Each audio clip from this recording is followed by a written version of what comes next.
आषाढी यात्रेसाठी शेगावहून पंढरपूरला निघालेल्या श्री संत गजानन महाराज पालखीतील वारकऱ्यांसाठी समाजाने दिलेले तब्बल 519 किलो धान्य रॉबिनहूड आर्मीकडून श्री संत गजानन महाराज संस्थानाला सुपूर्द करण्यात आल्याची माहिती हिंदूराव गोरे यांनी दिली. रॉबिनहूड आर्मीच्या पालखी ड्राईव्ह उपक्रमात सोलापूरकरांनी सहभाग घेत प्रचंड प्रतिसाद दिला होता.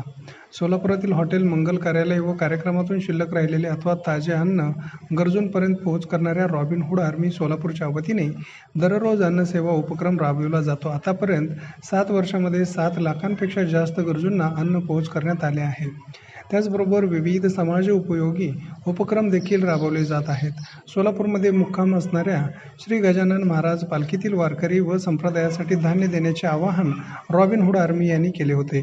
या आवाहनाला प्रतिसाद देत सोलापूरकरांनी पालखी ड्राईव्ह या उपक्रमामध्ये एकूण 519 किलो धान्य पदार्थ व जीवनावश्यक वस्तू दिल्या आहेत.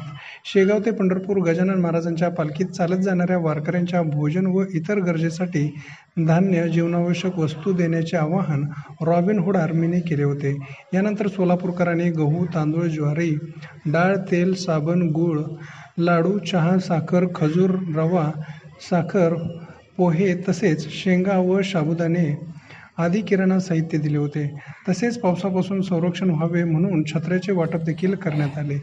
हे साहित्य स्वयंसेवकांनी घरी जाऊन स्वीकारत विशिष्ट पॅकेट करून संजय क्षीरसागर यांच्या उपस्थितीत व पालखी प्रमुख सतीश फुकट यांच्याकडे सुपूर्द केले.